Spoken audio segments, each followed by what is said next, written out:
My name is Hattie, I'm 34 years old, and I am a finance captain in the United States Army. Tonight, after a grueling 14-hour shift, I'm sitting in a freezing room at Fort Liberty eating a bowl of congealed pasta when a photo hits my screen.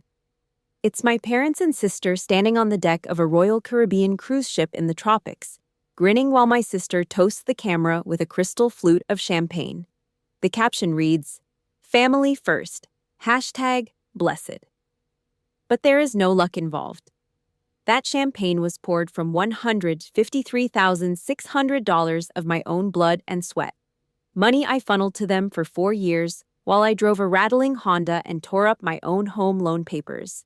They told me they were starving and losing their house, and I, a trained auditor, signed my life away like a fool. They have no idea that I just found the receipts.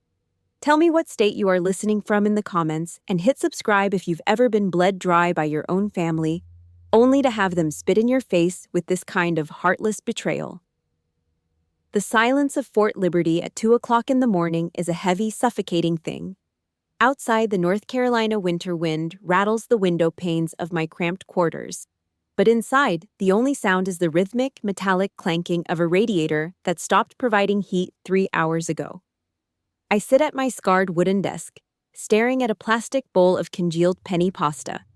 It is cold, flavorless, and represents the only meal I've had since my 14-hour shift began at the Finance Corps office. My body is a roadmap of exhaustion, my shoulders aching under the weight of a uniform I've worn for too many hours, but my mind is suddenly, violently awake. The blue light from my smartphone screen sears my tired eyes. I should lock it. I should put it face down and try to catch 4 hours of sleep before the morning formation. Instead, I find my thumb hovering over the Instagram app, opening it with the mechanical precision of a soldier clearing a jammed rifle. I zoom in on the photo that appeared in my feed minutes ago, a high-resolution slap to the face. The Caribbean sun in the photo looks warm, a mocking contrast to the frost creeping across my floor. There they are. My father, Don, sits at a white-clothed table on the teak deck of a Royal Caribbean cruise ship. I count the jumbo lobsters on his plate, 3 of them glistening with melted butter. Beside him, my mother, Marilyn, smiles with that practiced, fragile softness she uses to get exactly what she wants. And then there is Jenna. My sister holds a crystal flute of vintage champagne toward the camera, her blonde hair caught in the tropical breeze. I pinch the screen to enlarge the image until the pixels blur. On her wrist sits a Cartier watch, the gold links shimmering with a price tag that could pay for my rent for half a year. There are no unread text messages from them. No, "Happy Tuesday, Hattie." No, "Are you eating enough?" Only this public display of luxury, tagged with a caption that feels like a jagged piece of glass in my chest. Family first. #blessed. I feel a coldness start at the base of my spine that has nothing to do with the broken heater. I am an auditor. My entire life is built on the objective analysis of numbers, on the cold truth of a balance sheet. I set the pasta aside, the sight of it now nauseating, and pull my government-issued laptop toward me. The keys clack loudly in the dark room as I type my credentials into the Defense Finance and Accounting Service portal, the DFAS system. My hands do not shake. I'm a captain in the United States Army. I do not allow my hands to shake. I navigate to my personal banking history and run a search for every outgoing transfer made to Dawn and Marilyn Strong over the last 48 months. The screen refreshes, dropping a waterfall of 47 rows of data. August, $3,200 for emergency roof repair. October, $4,000 for dad's heart medication and arthritis specialist. January, $2,500 for preventing foreclosure. I highlight the entire column and hit the sum function. The total appears in bold, black digits that seem to vibrate on the screen. $153,600. $153,600. I sit back, the air leaving my lungs in a sharp hiss. That number represents more than just money. It is the ghost of the life I was supposed to have. I reach into the bottom drawer of my desk and pull out a thick manila envelope with the Department of Veterans Affairs logo. Inside is my VA loan certificate of eligibility, a document that guarantees a soldier the right to buy a home with zero down payment. I received it 4 years ago. My signature at the bottom is smeared now, blurred by the damp mold of a basement apartment I never should have lived in for this long. I had the dream house picked out, a small craftsman with a porch near the base, but every time I was ready to sign the mortgage, the phone would ring. Marilyn would be crying about the electricity being cut off. Dawn would be shouting about the bank taking the car. And like a good daughter, like the strong soldier they claimed to be so proud of, I would shred my house hunt files and wire the cash. I looked down at my own hands. My fingernails are short, unpolished. I am wearing a sports bra that has been washed so many times the elastic is fraying and the color has faded to a dull gray. I think about the phone call I made last week to the service provider, begging them to cancel my $22 high-speed internet package to save a few pennies, just so I could send an extra $100 home for groceries. $22. That was the price of my dignity. Meanwhile, Jenna is sipping $15 champagne while wearing a $4,000 watch bought with the interest on my misery. I shift in my chair, pressing my bare heels into the freezing hardwood floor. The pain of the cold is grounded, real. My Honda Civic is parked outside in the gravel lot, its bumper held together by duct tape and prayers, its odometer screaming at 140,000 miles.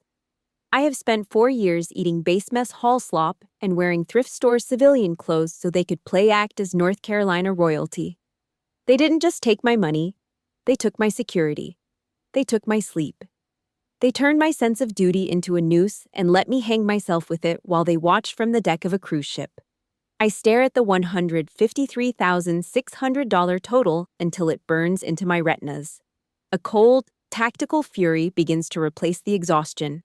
I am a finance officer. I know how to find the rot in a ledger. I know how to cut off a supply line. But as the first light of dawn begins to gray the edges of the sky over Fort Liberty, one question haunts the silence of the room. How did they do it? How did they manage to tie me to this financial death sentence for so long without me ever seeing the blade? I need to remember. I need to go back to that Sunday dinner 4 years ago, to the smell of pot roast and the sound of my father's fist hitting the table. I need to see the moment I gave up my life for theirs. The 2-hour drive from Fort Liberty to the suburbs of Charlotte 4 years ago felt like a journey toward a sanctuary I had finally earned.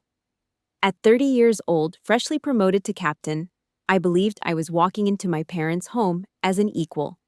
A successful adult daughter returning to the warmth of a Sunday dinner. The Charlotte air was crisp, scented with pine and the faint sweet smell of charcoal grills from the neighboring yards. It was the quintessential American dream in a brick-and-mortar frame. But as soon as I stepped through the front door, the heavy, savory aroma of slow-cooked pot roast hit me, and for the first time in my life, that familiar scent didn't feel like home. It felt like a trap. The kitchen was sweltering, the humidity from the stove clinging to the floral wallpaper like a damp shroud. My mother, Marilyn, was moving with a deliberate, performative frailty, her sighs audible over the bubbling of the gravy.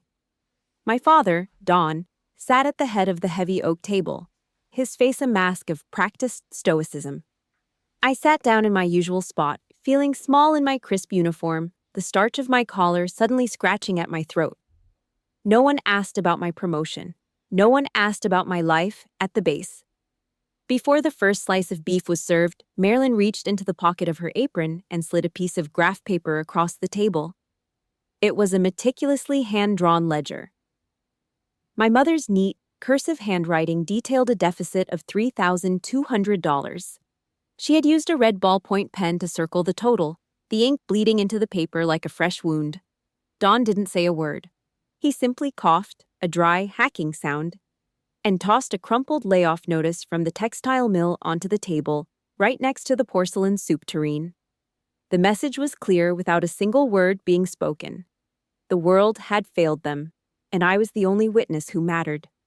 They didn't look at my face. They looked at the silver bars on my shoulders, seeing not a daughter, but a federal insurance policy. I looked at the red circles, my stomach churning. I pushed the paper back toward the center of the table, my voice steady but quiet. I suggested we split the deficit 3 ways. I pointed out that between Greg, Jenna, and me, we could cover $3,200 without anyone breaking their back. The reaction was instantaneous. My sister Jenna let out a sharp, theatrical gasp. She immediately pulled her 2-year-old son tighter into her lap, using the child like a human shield. She began to talk about her mortgage, her rising childcare costs, and the absolute impossibility of finding an extra cent. She spoke with the practiced desperation of someone who had turned being a victim into a full-time career.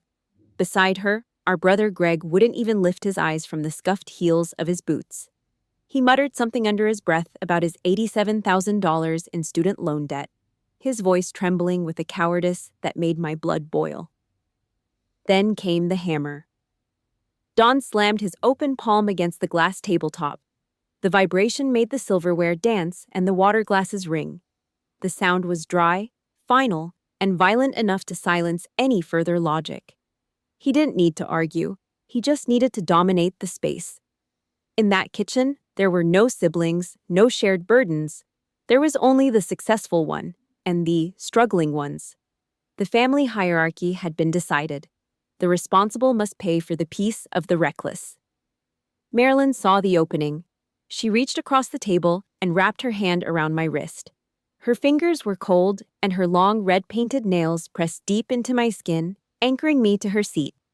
Her voice dropped into that low, melodic vibrato she used when she was about to deliver the killing blow. She told me that I was a captain. She reminded me that I was a soldier, the strongest person in the entire family. Then, she twisted the knife. She looked me in the eye and said that since I didn't have a husband or children of my own to worry about, I was the only one who could truly save them. She told me they were counting on me, and that my independence was a luxury the rest of the family simply couldn't afford. It was a compliment wrapped in poison. My hard-earned career and my deliberate choice to build a life for myself were being turned into a moral failing. According to Marilyn's logic, my lack of a real family meant my life had no inherent value other than to serve theirs. The guilt was a physical weight, a noose tightening around my throat in the stifling heat of that kitchen.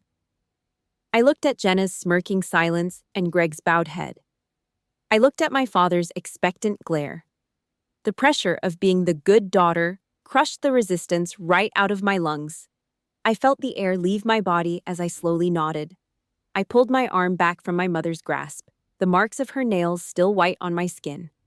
My stomach was in knots, the smell of the pot roast now utterly nauseating. I couldn't stay in that room another minute.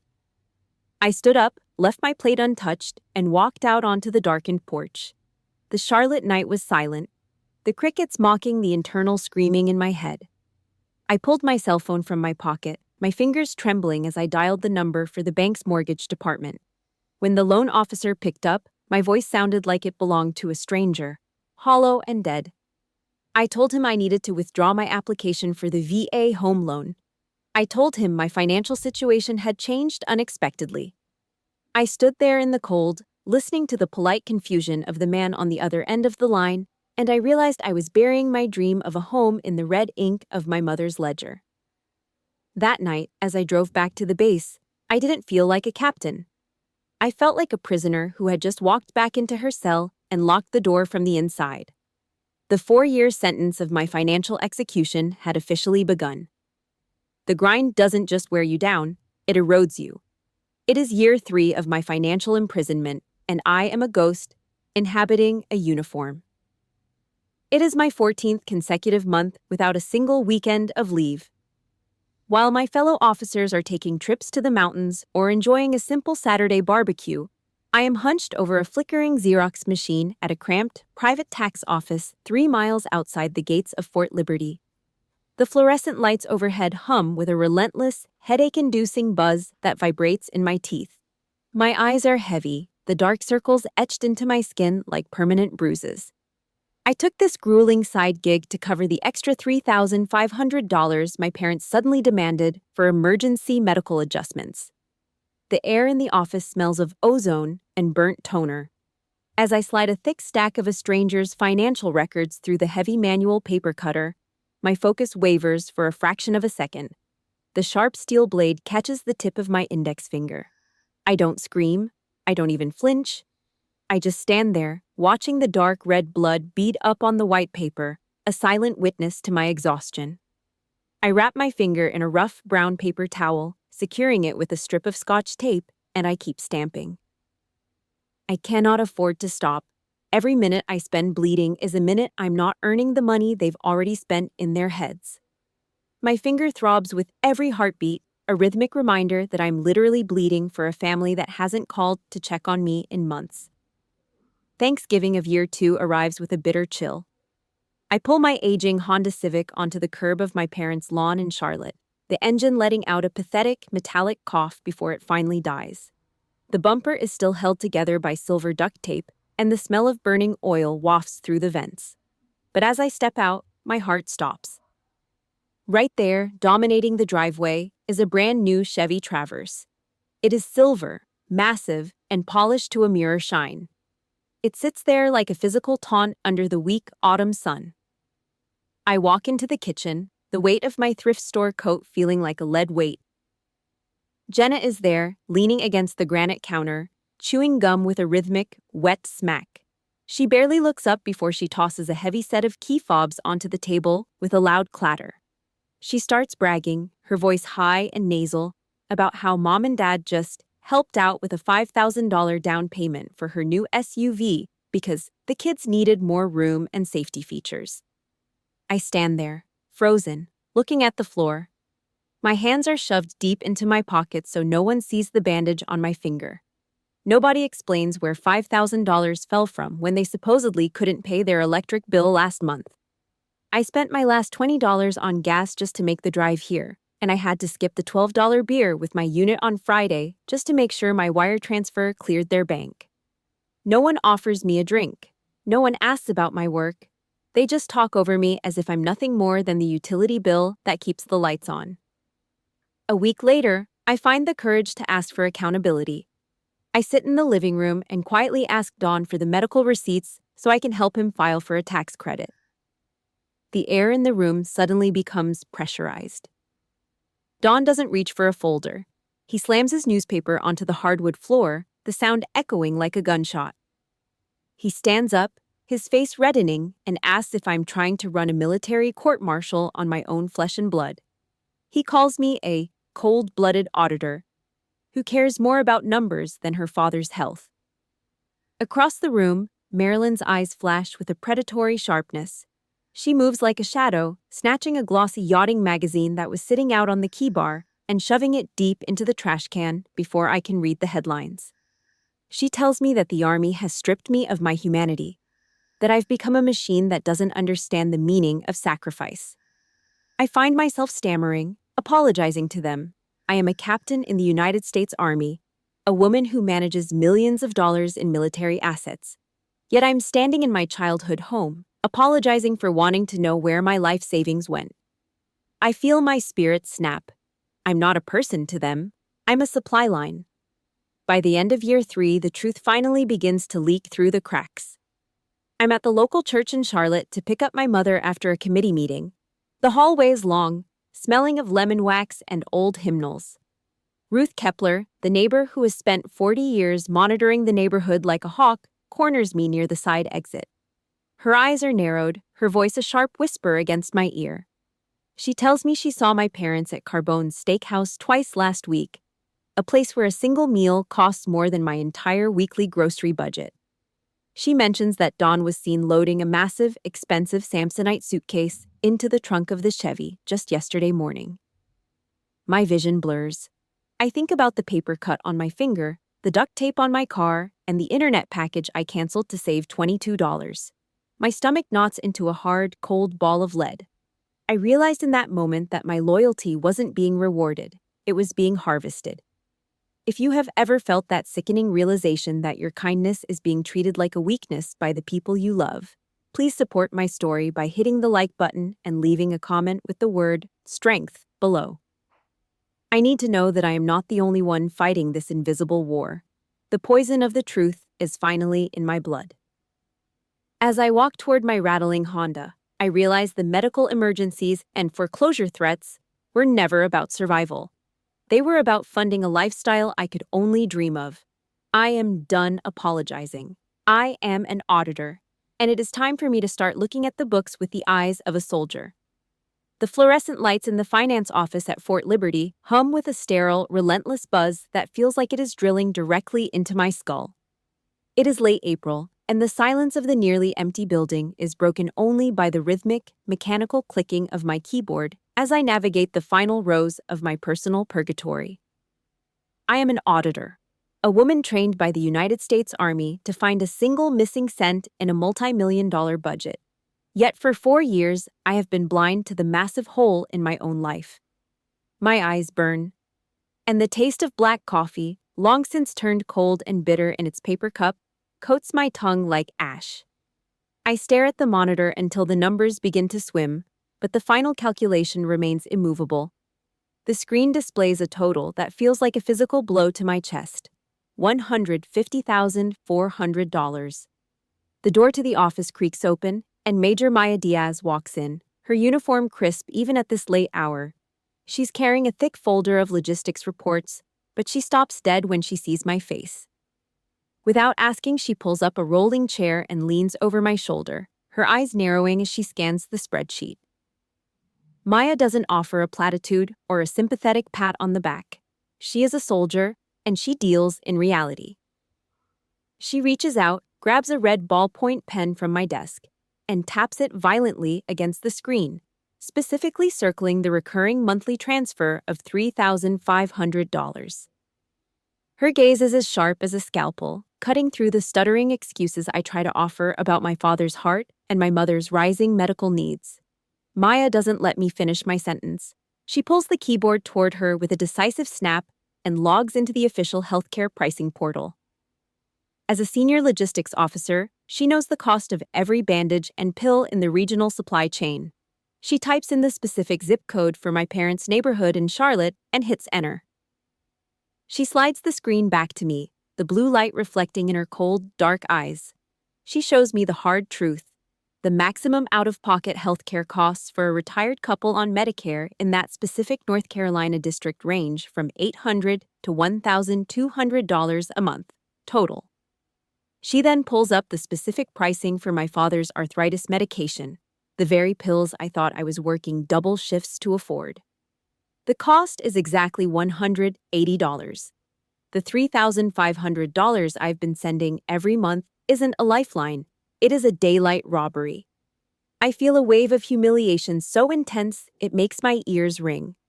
I'm a captain, a leader of soldiers, and I have allowed myself to be scammed by the very people who raised me. The sting of this betrayal by my own blood is far more painful than any battlefield wound. At 2 a.m, I return to my quarters, but I do not sleep. I transform my small bedroom into a tactical intelligence station, my laptop glowing in the dark like a weapon.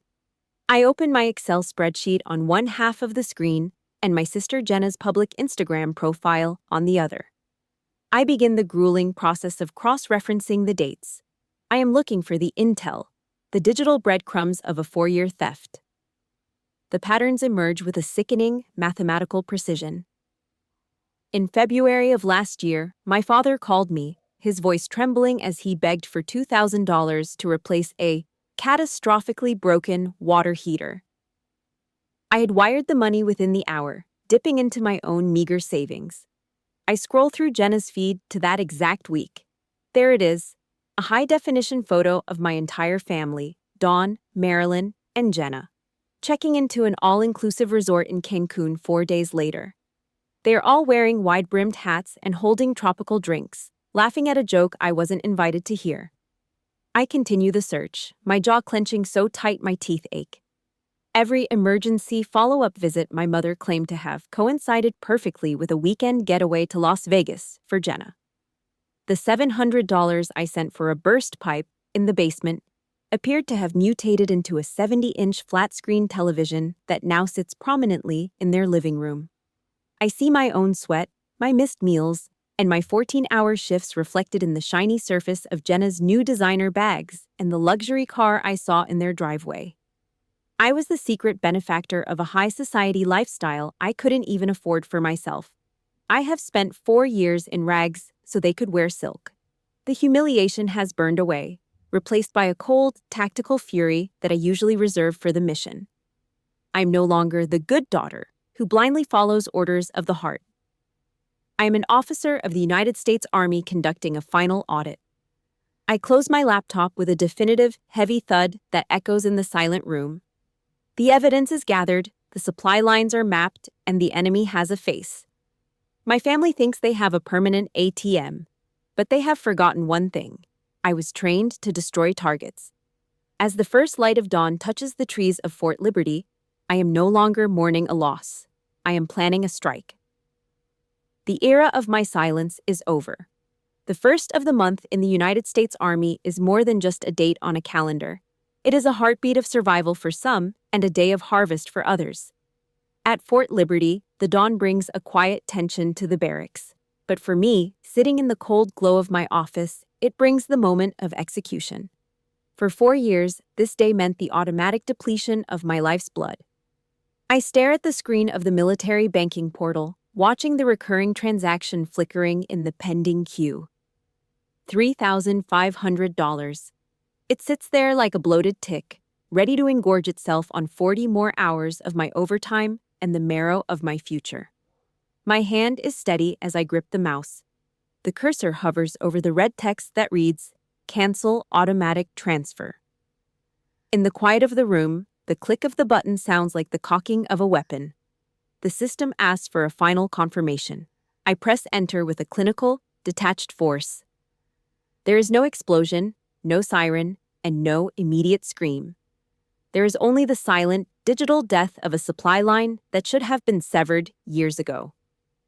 I flip my phone face down on the cold glass surface of my desk and wait for the shockwaves to travel from the base to the suburbs of Charlotte. The silence lasts exactly 5 days. On the 5th morning, my phone doesn't just ring, it screams. Marilyn's name flashes on the screen.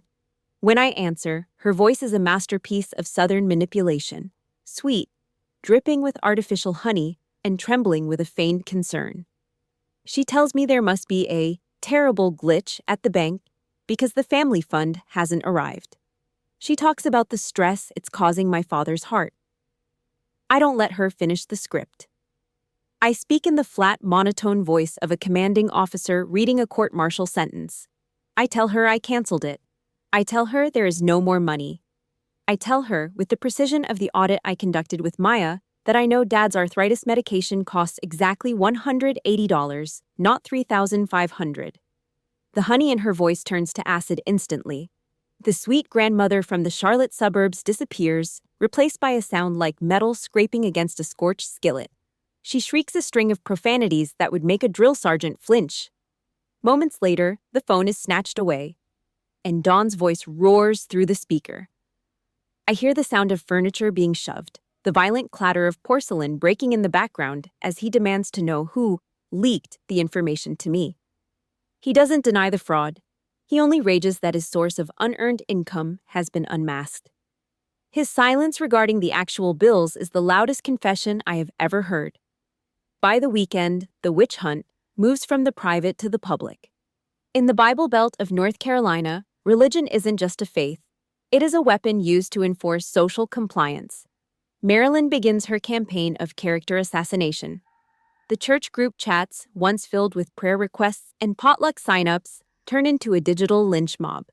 She paints a portrait of a disturbed daughter, a cold-blooded soldier who has lost her mind to the violence of the military and has abandoned her elderly, dying parents in their hour of need.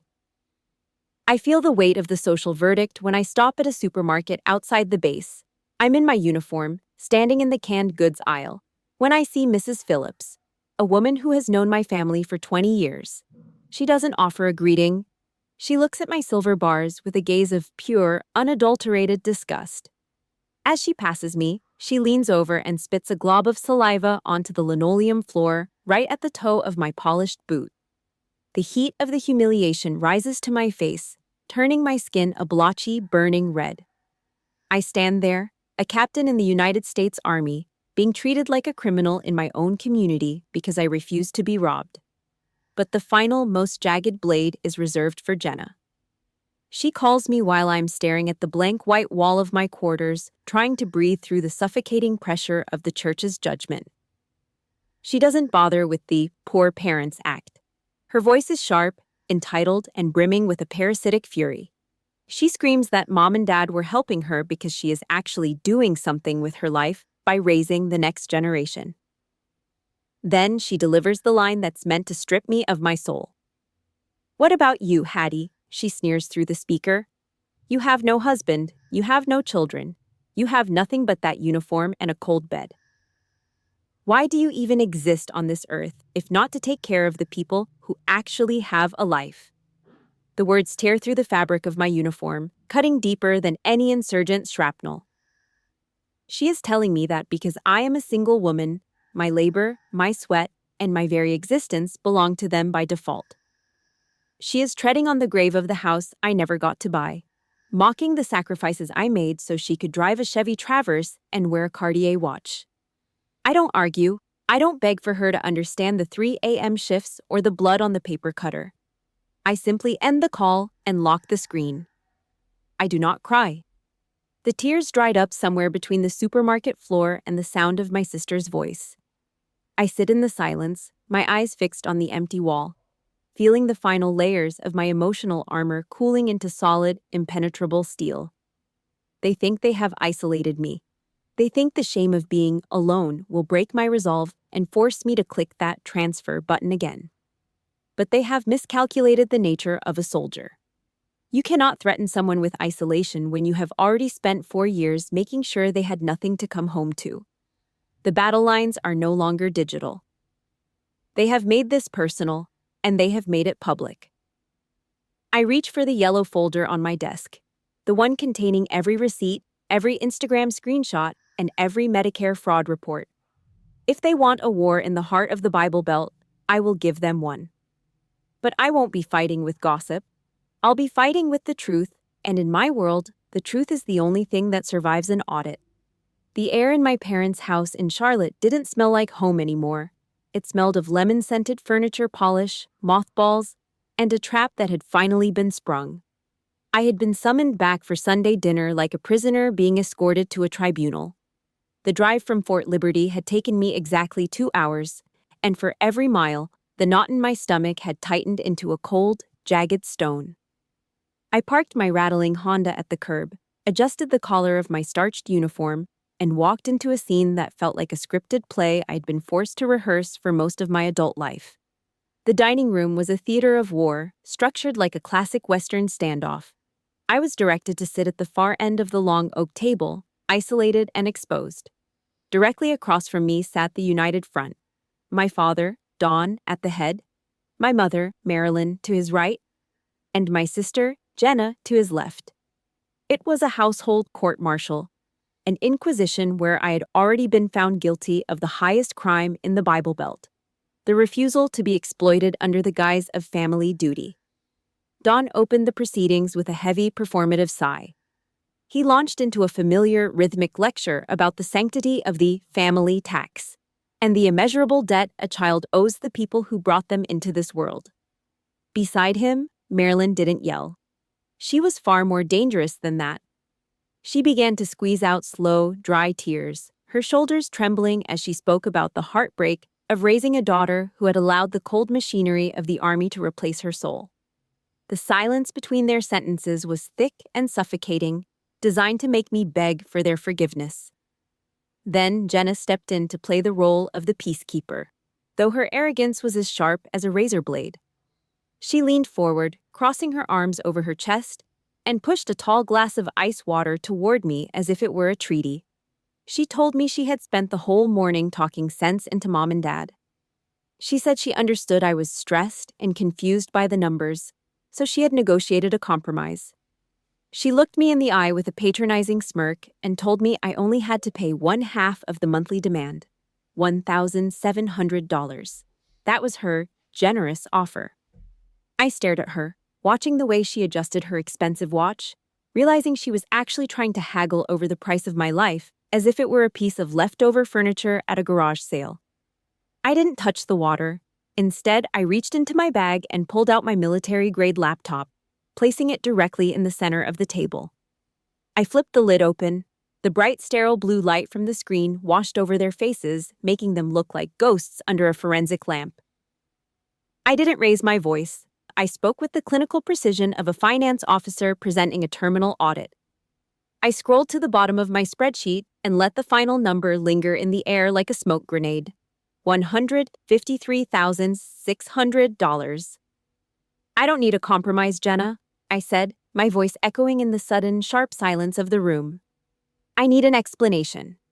I told them I would wire the $1,700 immediately on one condition. I wanted to see one single itemized medical bill from the hospital in Charlotte for the heart specialist they claimed I was funding. The explosion was instantaneous. Don didn't look for a folder. He stood up so violently, his chair skidded back against the wall with a deafening crack. He slammed his clenched fist down onto the glass-topped table. The vibration sent the porcelain salt and pepper shakers tumbling over, spilling white and black grains across the polished wood like a miniature battlefield. His face turned a deep, bruised purple, the veins in his neck bulging as he roared at the top of his lungs. "You are not an auditor in this house, Hattie," he screamed, his voice shaking the very foundations of the room. "I am your father, and you will not bring your military interrogation tactics into my home." I didn't flinch. I didn't even blink. I simply reached forward and snapped the laptop shut with a sound as final as a prison door closing. I realized then that there was no home to save. There was only a bank account they were desperate to keep open. I stood up, slung my backpack over my shoulder, and began to walk toward the front door. Marilyn's voice followed me, rising into a frantic, high-pitched ultimatum. She told me that if I walked through that door, I was dead to them. She screamed that I was never to come back, that I was no longer a daughter of the Strong family, and that I would die alone with nothing but my pension and my regrets. I stopped at the threshold. I turned back one last time, looking at the 3 people who had spent 4 years harvesting my future while telling me they loved me. The cold night air from the open door began to swirl around my ankles. "You're 4 years too late with that threat, Mom," I said, my words coming out like chips of ice. "I walked out of this family a long time ago. You just didn't notice because you were too busy holding my wallet hostage." I turned my back on them and walked out into the Charlotte frost. Behind me, the heavy oak door slammed shut. But for the first time in 4 years, I didn't feel like I was locked out. I felt like the world had finally opened up. If you have ever had to choose between your peace and the people who raised you, please hit that like button and comment the words "No More" below. Your support helps me know that choosing yourself is never a mistake. The rubber soles of my boots crunched against the gravel as I walked to my car. The night was silent, the stars over North Carolina bright and unblinking. I got into my Honda, turned the key, and listened to the engine roar to life. I wasn't just driving back to the base. I was driving toward a war they never expected me to fight. The silence of a military base at 4 o'clock in the morning is absolute, a heavy, pressurized quiet that usually offers a soldier their only moment of peace. But on this Tuesday, the silence is shattered by the violent, persistent vibration of my smartphone on the nightstand. I am awake before the second ring, my hand darting out from under the thin olive drab blanket with the instincts of a woman who has lived on high alert for over a decade. I expect a call from the duty officer, a late-night report, or perhaps a crisis at the finance center. I do not expect to see my brother Greg's name flashing on the screen. When I answer, the sound on the other end isn't words. It's the ragged, shallow breathing of a man on the verge of a total breakdown. Greg's voice is a choked whisper, barely audible over the hum of the laptop fan in my small room. He tells me he couldn't sleep. He tells me that after our confrontation at the house in Charlotte, he did something he's never had the nerve to do before. He had found the sticky note under our father's keyboard where Don kept his passwords and logged into the old man's primary email account to look for their tax records.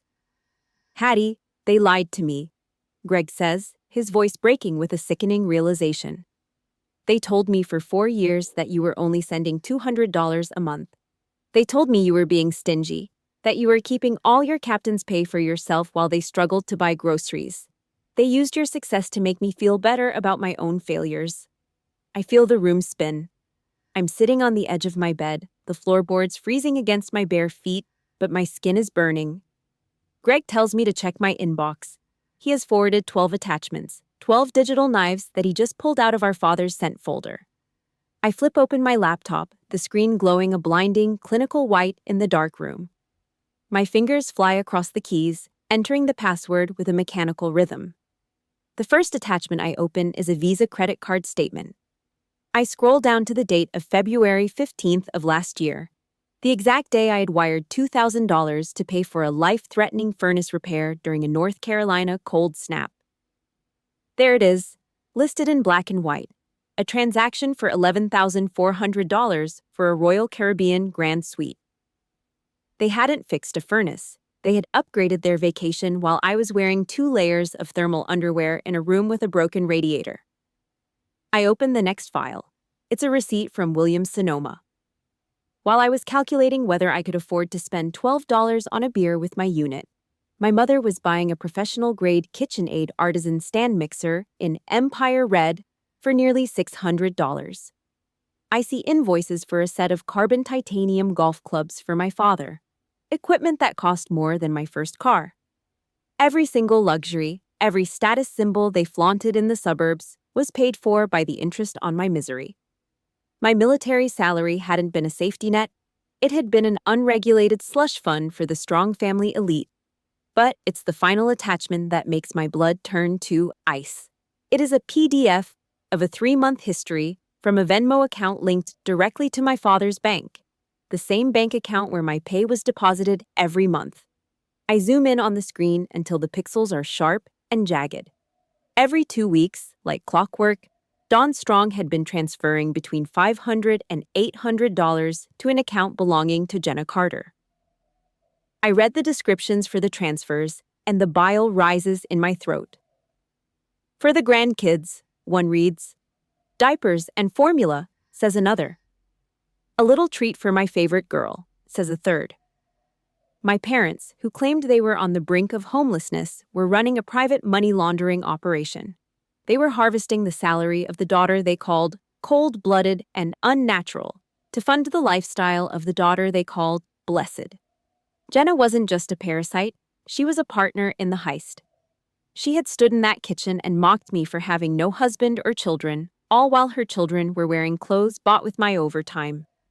The humiliation I felt in the church hallway, the shame of being spat at by a neighbor, it all evaporates. It is replaced by a surgical, lethal clarity. My family didn't just steal my money, they stole the truth from my siblings to ensure no one would ever question the source of the golden eggs. They had blinded Greg so I would have no allies. I stand up and walk to my desk, plugging the printer into the side of the laptop. The blue light on the machine begins to blink, a steady rhythmic pulse in the darkness. I hit the print all command. The sound of the machine is a low, industrial hum, followed by the sharp, tearing sound of the paper being fed through the rollers. Sheet after sheet slides into the tray. 40 pages of betrayal, 40 pages of receipts that prove my parents are not victims, but predators. I take a yellow military issue folder from my desk, the kind we use for classified sit-reps, and I begin to organize the evidence. I smooth the edges of the paper with my thumb, my movements slow and deliberate. There are no tears left in me. The woman who apologized at the dinner table, the daughter who felt guilty for her own success, is dead. She was buried under $11,000 of cruise ship receipts and $800 Venmo transfers. As the sun begins to rise over Fort Liberty, painting the sky in shades of bruised purple and gold, I tuck the folder under my arm. I am a finance officer in the United States Army. I have spent my career tracking down the enemies of the state by following the paper trail. I just didn't realize the trail would lead me back to my own front door. The audit is complete. The evidence is irrefutable. Now, it is time for the final settlement of accounts. I'm going back to Charlotte, not for dinner, not for an apology. I am going back to execute a judgment. The air inside Giovanni's was thick with the scent of garlic butter, expensive red wine, and the suffocating perfume of 45 members of the Charlotte Heights Baptist Church. It was my parents' 40th wedding anniversary, their ruby jubilee. The private banquet room was decorated in shades of deep red and gold, a lavish display of a success that simply did not exist. I sat at the very end of the long linen-covered table, relegated to the shadows like an uninvited ghost. I was wearing a navy blue dress I had bought 3 years ago for a promotion ceremony. The fabric was slightly faded at the seams, a stark contrast to the shimmering silk of the new gown my mother, Marilyn, was wearing. I watched Jenna across the table. She was laughing, her gold Cartier watch catching the light every time she reached for her glass of imported Prosecco. She looked like the picture of suburban success, the devoted daughter, who lived just 10 minutes away. Nobody mentioned that the Prosecco in her hand was paid for by the sweat of a woman sitting 20 feet away in a thrift store dress. I felt the weight of the yellow military folder resting on my lap beneath the tablecloth. It felt like a loaded weapon, ready for the final discharge. The room fell silent as Marilyn stood up, clinking a silver spoon against her crystal flute. The sound was sharp and rhythmic, a signal for the performance to begin. She looked radiant under the chandeliers, her voice dropping into that familiar, tearful vibrato that had controlled me for a decade. She spoke about 40 years of sacrifice and faith. She spoke of the trials they had faced, the medical scares, and the financial burdens, painting themselves as martyrs of the modern age. Then she turned her gaze toward Jenna, her eyes beaming with a pride she'd never once directed at me. She praised Jenna for her constant presence and her nurturing heart, calling her the pillar of the family. Then the tone shifted. Marilyn's eyes found mine at the end of the table. The warmth vanished, replaced by a cold, condescending pity. She told the room that while some children were still learning the meaning of family and struggling with the sin of selfishness, she still prayed for their souls. She didn't have to say my name. The entire church congregation turned their heads as one, their eyes filled with the judgment I had first encountered in the supermarket aisle. I was the cold-hearted soldier who had abandoned her parents. I was the villain in her carefully crafted tragedy. I didn't wait for her to finish. The sound of my wooden chair legs grinding against the marble floor cut through the polite applause like a gunshot. I stood up, my spine as straight as if I were standing at attention before a commanding officer. I didn't feel the shame they expected me to feel. I felt a surgical, lethal calm. I walked toward the head of the table, the yellow folder gripped in my hand. The murmurs died down. The air in the room became so heavy I could hear the rhythmic ticking of the grandfather clock in the corner. I didn't scream. I didn't cry. I spoke with the clinical, detached authority of a finance officer delivering a terminal audit. I told the room that my mother was right. It was time to talk about sharing and sacrifice. I reached out and dropped the yellow folder directly into the center of the table, right next to the 3-tier anniversary cake. Last month, I shared $3,500 with this family, I said, my voice echoing off the high ceilings. And over the last 4 years, that total has reached $153,600. I have the DFAS transfer records and the bank statements right there for anyone who wants to see what a selfish daughter looks like.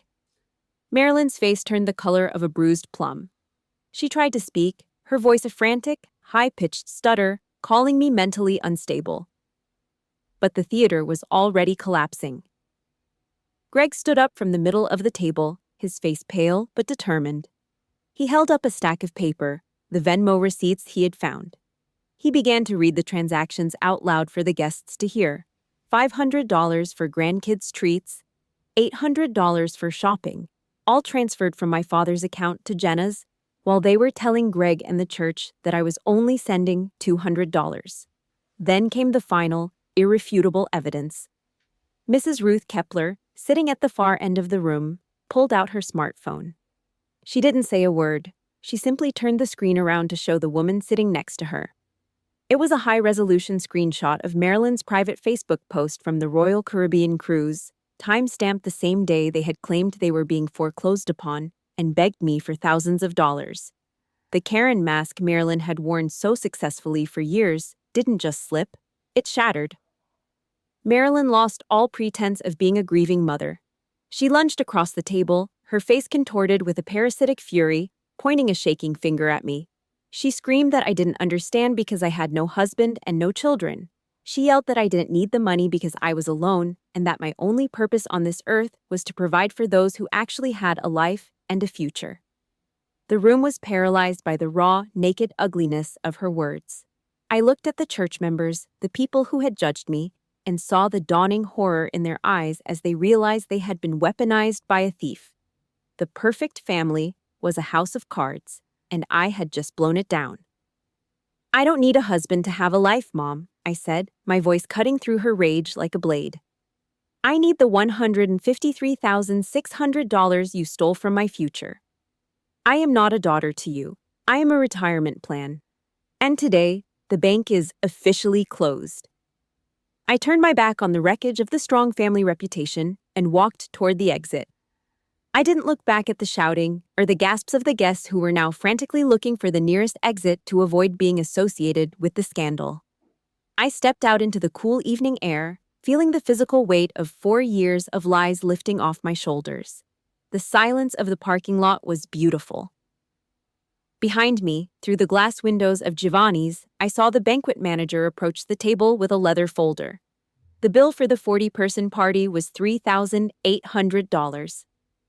I watched as Jenna frantically pulled a red credit card from her designer purse and swiped it. The POS machine let out 3 long, piercing beeps, the unmistakable sound of a transaction being declined. I didn't smile. I didn't need to. I just got into my Honda, turned the key, and drove away into the night, leaving the parasites to finally find a way to pay for their own choices. The audit was over, and for the first time in my life, I was the one who was in the black. The aftermath of the audit was a clinical dissection of a parasitic ecosystem. Within 1 week of the gala at Giovanni's, the sandcastle that the Strong family had built on my blood and sweat began to collapse, 1 grain at a time. It was the domino effect of unearned luxury finally hitting the brick wall of reality. I stayed at Fort Liberty, watching the destruction from a distance through the digital breadcrumbs they left behind. My father, Don, was the first to fall. I saw the listing on Craigslist, a desperate, poorly lit photo of his beloved Buick. He sat on the porch in Charlotte, watching a total stranger drive away with his primary status symbol for $23,000. All to pay off a mountain of credit card debt that he had assumed I would simply erase for him. The fallout hit Jenna the hardest, and for that I felt a cold sense of justice. Her husband, Brad, was a quiet man, a contractor who worked hard but never understood why their bank account was always hovering near zero, despite my generous contributions. When the yellow folder from the anniversary party became public knowledge, he started digging. He found the $15,000 secret Venmo stash she had been hiding, the money our parents funneled to her while I lived on mess hall food. Brad didn't yell. He didn't argue. He simply spent a Tuesday afternoon throwing her designer bags, her silk dresses, and her Cartier watch out of the second-story window onto the manicured lawn. The neighborhood watched in silence as the perfect Carter marriage evaporated into the humid North Carolina air. Jenna was no longer a suburban queen. She was a woman with a suitcase and no place to go. Even the church, the sanctuary my mother had weaponized against me for 4 years, turned its back on her. The committee leaders stripped Marilyn of her title as the head of the prayer circle. They didn't do it out of a sense of moral duty to me. They did it because the scandal was bad for the church's brand. The supply line of social prestige and financial dependency from Fort Liberty had dried up forever, leaving them exposed and pathetic in the eyes of the community they had worked so hard to impress. 2 weeks into this silence, the final, most desperate trap was sprung. At 2 a.m, the ring of my smartphone shattered the quiet of my quarters. It was Charlotte General Hospital. The voice on the other end was professional and urgent, informing me that Marilyn Strong had been admitted with severe chest pains and suspected cardiac distress. The residual instinct of a soldier, the ingrained duty to protect those who are supposed to be your own, kicked in before my logic could stop it. I was in my car within minutes, hitting 80 miles per hour on the dark, empty highway toward Charlotte. My hands gripped the steering wheel so tight the leather groaned. I burst through the double doors of the emergency room, my lungs burning from the cold air. The smell of antiseptic and floor wax hit me like a physical barrier. I found the attending physician near the nurse's station, a tired-looking man with a clipboard. He looked at my uniform, then back at his notes, and slowly shook his head. He didn't give me a diagnosis of a failing heart. Instead, he showed me a chart with a rhythmic, steady line. He told me her heart was as strong as a horse's. Her blood pressure was only slightly elevated due to stress, and there were no enzymes in her blood to indicate an attack. It was a masterpiece of medical gaslighting, a poorly staged heart attack designed to lure the good daughter back into the cage of guilt. I walked into her room, my boots clicking sharply on the linoleum floor. The room was dim, the only light coming from the steady green glow of the EKG monitor. Marilyn was propped up on the white pillows, looking small and fragile. She had practiced this look for decades.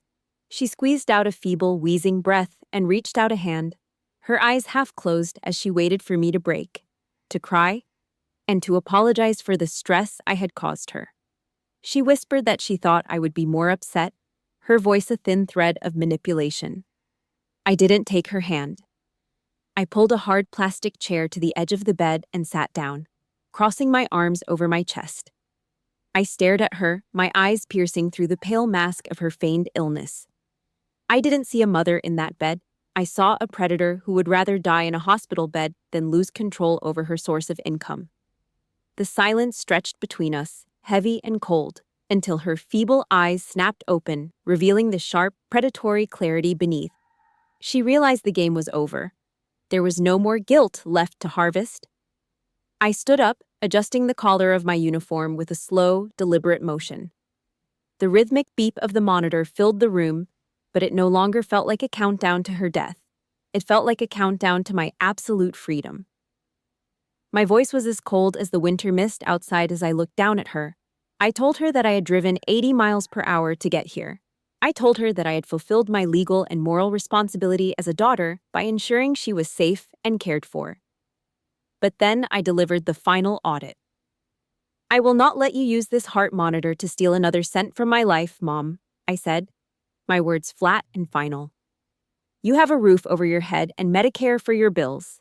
That is all you will ever have from me. You tried to fake a death to keep a bank account open, and in doing so, you finally killed the only thing that was real." I waited for the nurse to finish the discharge paperwork, watched the orderly push her wheelchair toward the exit, and then I turned my back on her for the last time. I walked out of Charlotte General and into the crisp night air, the sound of the hospital doors closing behind me echoing like the final click of a lock. The suburban quake was over, and I was the only one left standing in the clearing. I didn't look back at the hospital or the city. I walked toward my car, breathing in the cold, clean air of a life that finally, completely, belonged to me. The command of my soul had been restored, and the withdrawal was complete.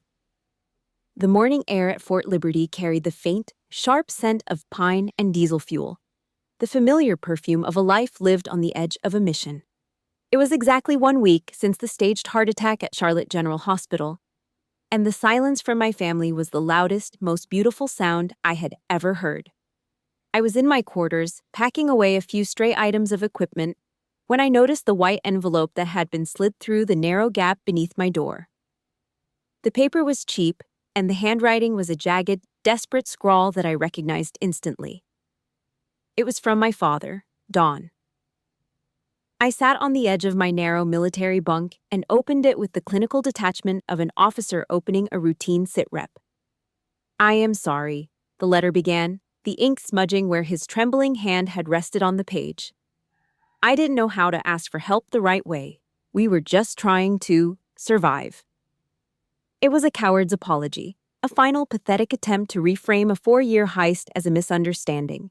He wasn't sorry for the $153,600 he had siphoned from my future. He was only sorry that the bank account was now permanently closed. I didn't tear the letter into pieces in a fit of rage, and I didn't press it to my chest in a moment of weakness. To do either would require a passion I no longer possessed for them. I simply folded the paper in half and placed it in the back of my desk drawer, right next to a dusty Christmas card from when I was 12 years old.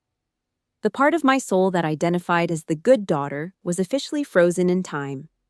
I closed the drawer with a definitive click. 30 days after I hit the cancel button on that recurring transfer, I sat down at my laptop and logged into the Defense Finance and Accounting Service portal. The screen was bright, displaying the hard-earned numbers of my salary. I moved the cursor to the Create New Savings Account option. When the prompt asked for a name, I didn't hesitate. I typed out 4 words: First House Fund. I stared at those words for a long time, realizing that this was the first time in my adult life I was building a foundation that wasn't meant to be lived in by someone else. My fingers felt steady as I precisely typed the figure of $3,200 and clicked the transfer button. For 4 years, that amount of money had represented a silver Chevy Traverse for Jenna, or a luxury cruise for Marilyn. Today, it represented the down payment on my own front porch. The digital confirmation screen felt like a ritual of cleansing, a final baptism of my financial independence. That afternoon, I drove my old Honda Civic out of the base gates and headed toward the shopping district. The engine still let out that familiar metallic rattle, but the sound didn't fill me with anxiety anymore.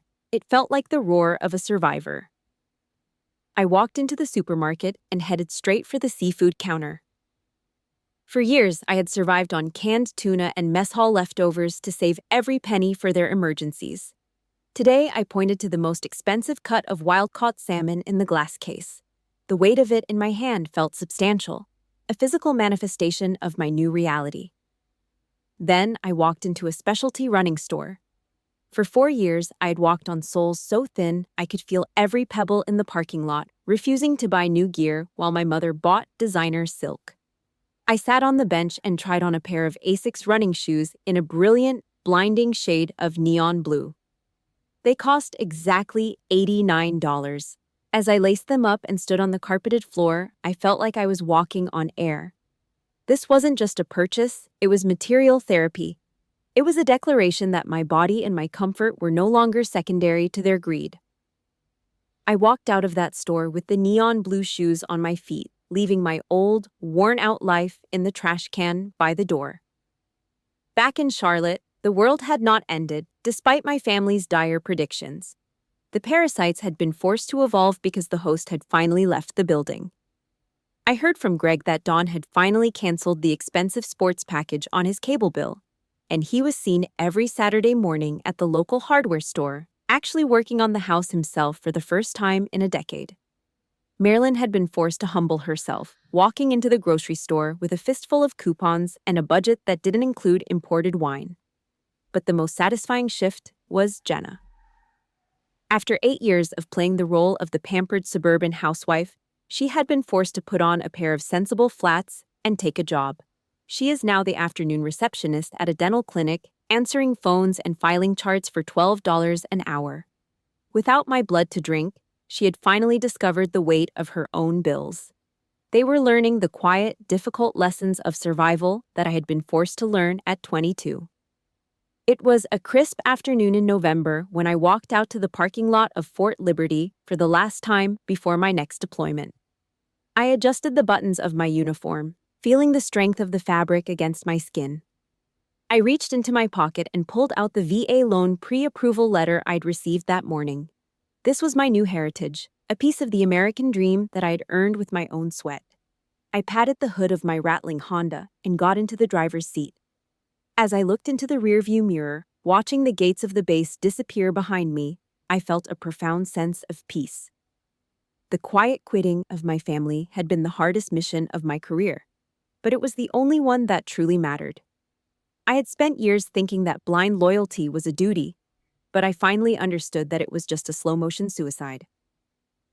I turned up the radio, the music filling the cabin of the car as I accelerated toward the highway. I didn't look back at Charlotte, and I didn't look back at the shadows of the past.